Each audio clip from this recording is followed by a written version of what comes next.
From Lagos, the nation's commercial capital, this is the News at 10. Live from Channels Television. Reporting tonight, Melinda Akilami.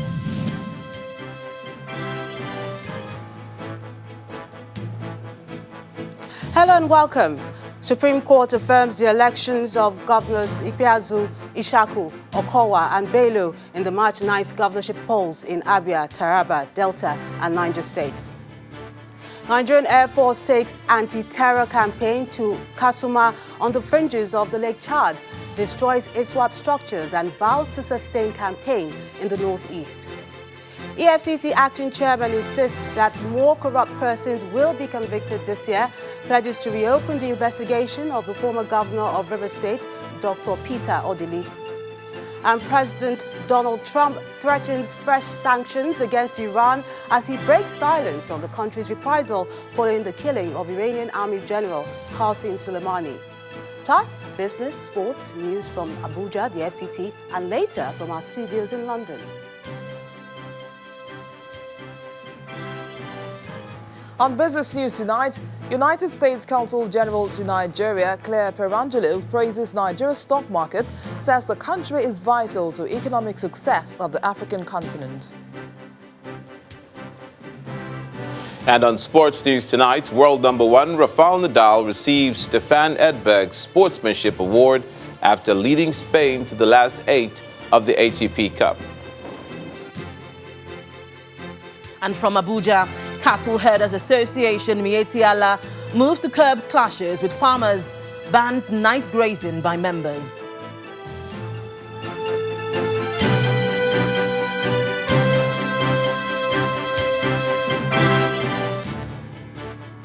It's a busy day for the judges of the Supreme Court as they delivered judgments on the suits challenging the elections of 4 state governors whose petitions have been pending before them.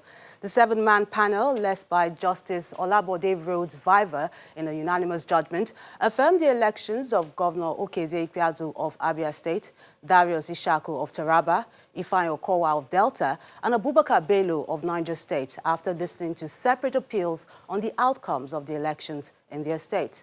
Our correspondent, Amaka Okafo, has this report. 4 governors were declared winners by the Supreme Court as judges of the Apex Court uphold their election and dismiss all appeals challenging their victories. The Supreme Court affirmed the election of Governor Okezie Ikpeazu of Abia State. In a judgment delivered by Justice Paul Galunje, the court held that the appellant, Mr. Alex Oti, did not establish his claims of overvoting. To prove this allegation, the court said there are crucial documents which the appellant must tender to prove his case. However, the appellant did not do so. It merely dumped Form EC8A and EC8B before the court and did not call any witness to prove his allegations of overvoting. The judgment was indeed quite lucid, and we are not unhappy that no cost was awarded because we would not even want any money that will contaminate our own money. It was also victory for Governor Ifeanyi Okowa of Delta State as the Apex Court upheld his election. In a judgment delivered by Justice Santos Nweze, the court held that the appellant, Mr. Great Ogboru, failed to prove allegations of overvoting. Justice Nweze said the decision of the Apex Court on the position of card readers are too numerous to begin to mention for the appellant to claim that they are not aware of it. Justice Nweze ruled that the appeal was a waste of the court's precious time. The appellant, Mr. Great Ogboru, had argued through his lawyer that a total of 411,000 votes were accrued to the governor in error in 15 local government areas. Looking at the papers from beginning, we knew it was a waste of time, so we're not surprised at all. It is a judgment of the Supreme Court, which is the last court of the land. So there's nothing else anybody can do. Also, the Supreme Court affirmed the re-election of Mr. Darius Ishaku of Taraba State.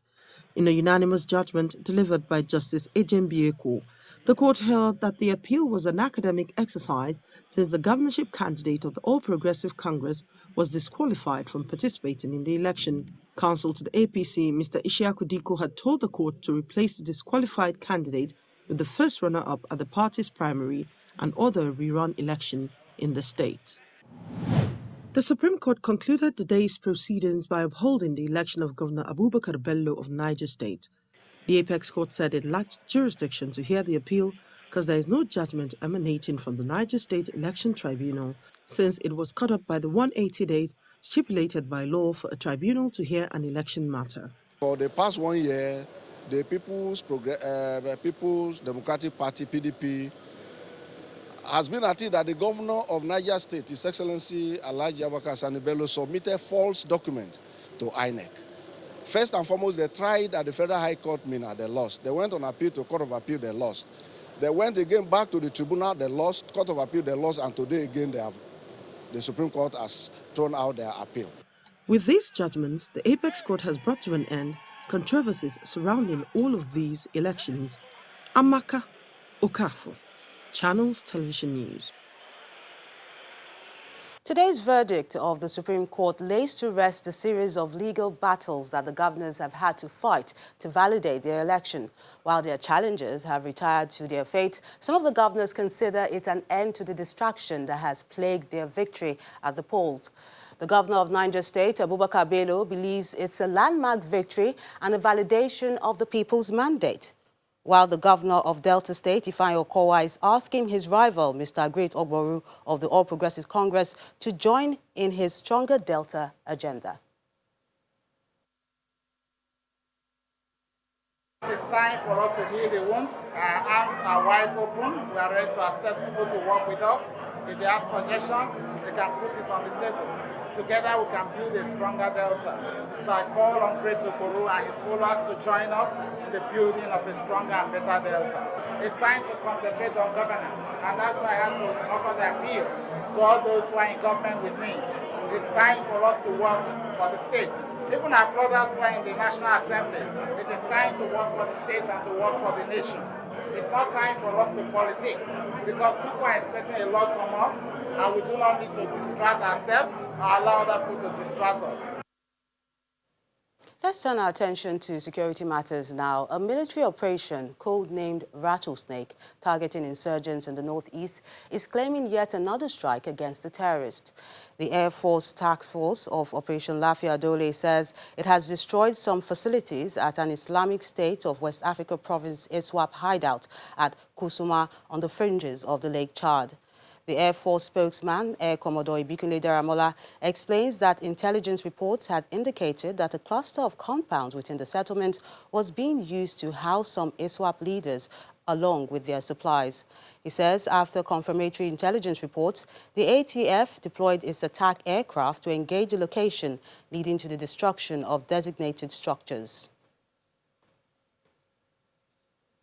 And staying with security in the northeast, the Borno State Emergency Management Agency has confirmed that 9 people were killed in an explosion on a crowded bridge at Gamborungala, a border town with Cameroon.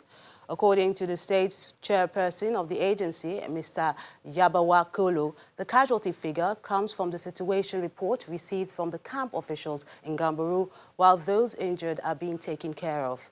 Borno Sema's figure has also been confirmed by Cameroon's Far North Regional Governor, who offered clarification on the explosion on the bridge at the crowded Gamboru market. While rejecting the figure of 30 people killed, as earlier reported, he also dismissed reports that it was an attack by Boko Haram. The withdrawal of Chadian troops from Nigeria's northeast has opened a can of questions into the effectiveness of the strategies of coalition forces against the Boko Haram, who appears to be making a comeback. In this next report, our correspondent, Oreoluwa Shonibare, examines the tussle between the military and the insurgents.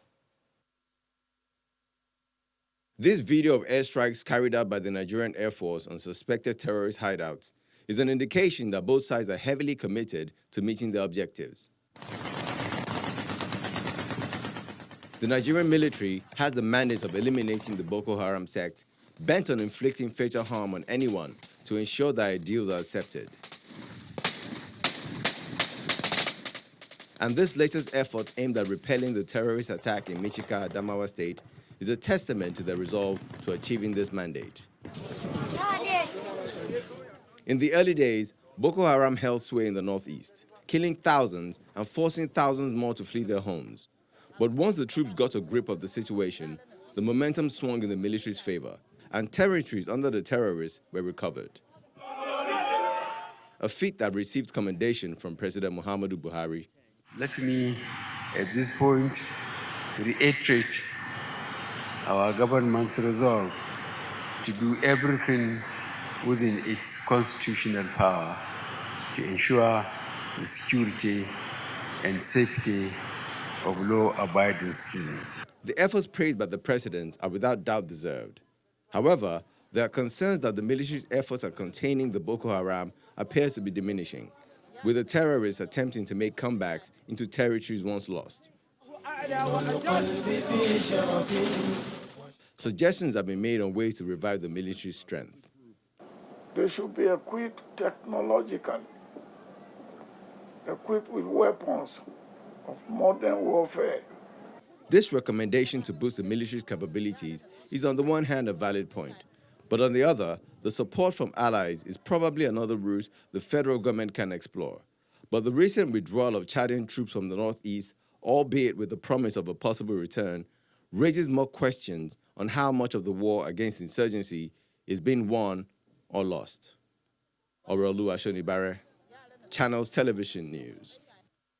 Let's get some more perspective on this matter, and joining us to discuss this is a retired military officer, Colonel Francis Okosun. A pleasure having you with us on the news at 10. Thank you so much. Now, what do you make of the recent development in the fight against the terrorists, especially as the insurgents appear to be making a comeback? Appear to be making a comeback, yes. But see, I would say something. The fight against terrorism is not an army alone effort. It's a national effort. I am not too sure thus far in this business that we have had a national approach, an all-encompassing approach to it. We have pushed the army to go do an assignment, and I'm not too sure that we're having the support they require. What is the National Security Agency doing? What is the National Intelligence Agency doing? What is the Department of State Services doing? What is the police doing? How much intelligence is coming out? So if you have a situation where only the army has to get all that they require to fight, and it goes beyond the weaponry, it goes beyond the human beings, then we're going to have things like this come up. That precisely is what we have so far. Colonel Okosun, there have been an unrelenting bombing of the supposed hideouts of the terrorists by the Air Force, and we keep getting reports of attacks by them. But what could be responsible for this? Okay, here we go. The Air Force is, in this scenario, a strategic arm of the fight. The Army now should have an Army aviation arm. The battalion commander should be able to call for air support in his immediate vicinity. To coordinate air support from the Air Force, it goes beyond the battalion commander. It has to be coordinated at a level higher than him, and that takes time. So if you see the Air Force bombing Sambisa Forest, that's so far away from the boy who is in Bama. It's so far away from the boy who is in Maiduguri. The guys who are infiltrating, if you want to indict them, any interdiction should be, if you want to interdict them, any interdiction should come from the Army aviation, which we as yet don't have. We have to think about an Army aviation so that the tactical commander can have direct air support, intimate air support, which as yet they don't have. Although the presidency said the withdrawal of the Chadian troops from the multinational joint task force will not leave any gaps in the fight, as a retired officer, what is your response to this decision? Of course there will be gaps. There will be gaps. That would be voodoo tactics. If you say that you pull out a whole country's contingent from an effort and say there will be no gaps, there will be gaps. Now the thing is, if you have gaps, do we have the technology to cover such gaps? When Soleimani was killed in Iraq last week, it was not troops on the ground, it was technology aided. Now, if you have the technology, then you can cover those gaps. But as it is, we don't have the technology. So we must think of how we are going to boost Army strength, Army equipment, infuse technology in a manner and in a scale that will enable freedom of action for the tactical commander. As yet, we don't have it. And that's a good way to end this discussion. Colonel Francis Okosu, it was a pleasure sharing your thoughts with us on the News at 10. Thank you so much. In part 2, after the break, bandits abduct 2 Nigerian custom officers and a number of other persons in Jibia, a border town in Katsina State. That's in a moment. Stay with us.